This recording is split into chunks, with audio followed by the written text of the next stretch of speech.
The Fall Mountain softball team was up against a familiar opponent in its final home game of the regular season, and despite a strong start defensively, the result ended up being all too familiar. The Tigers won by 6 runs when the teams met in Newport earlier this month, but Fall Mountain hung tough early in yesterday's rematch before letting things slip away to the tune of a 14-1 defeat.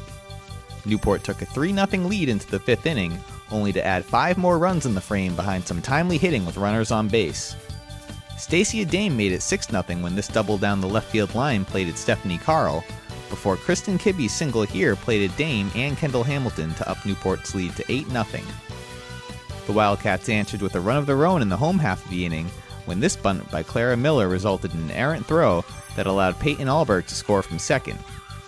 Unfortunately for Fall Mountain, however, the Tigers scored 6 more times in the top of the 6th, and shut the home team out in the bottom of the inning to clinch an early victory by way of New Hampshire's 12-run mercy rule. Carl led the Tigers with 3 hits on the day, while Emma Carroll added 2, including this well-executed bunt. Carl also led the way from the circle, surrendering 1 unearned run on just 1 hit in a complete game effort. She also struck out 9. Sarah Marsden pitched well for the Wildcats, allowing 4 earned runs on 7 hits and 2 walks in 4 1/3 innings. I spoke with Newport coach Sam McNeil after the game, who said that while certainly happy with the win, he wasn't exactly impressed with his team's slow start. Their pitcher kept the girls off balance a little bit. Right now for us, it's just a matter of the girls want to turn switches on and off. They think they can just come out here because we blew them out the first time, that it was going to be an automatic this time. Unfortunately, we did the same thing against Messinic. We come off a big win, and then all of a sudden, our bats aren't there, and we lose a close one to Messinic. Then we come back, and we put together 16, 17 hits and a blowout, and then we come over here, and we struggle, and then all of a sudden, the last few innings, put it together. What I just talked to the girls about is we got to stop that. We have 3 games left before playoffs, and we need to hit that high. We got to stay steady. If we hit that high on Friday, we have to carry that into Monday, next Thursday, and then the first round of the playoffs. The Tigers improved to 9-4 with their 2nd straight win and will travel to face Hinsdale on Friday. Fall Mountain is now 6-8 and will travel to face Raymond tomorrow.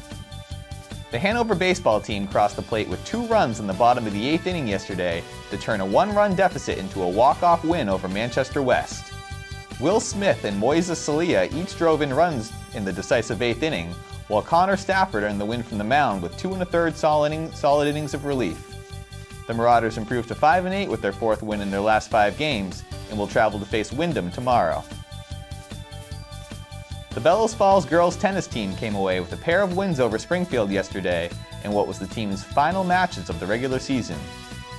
Regan Lipinski led the Terriers with wins in both of her singles matches on the day, while doubles teammates Keisha Wilcox and Tessa Bynorth also earned a pair of wins.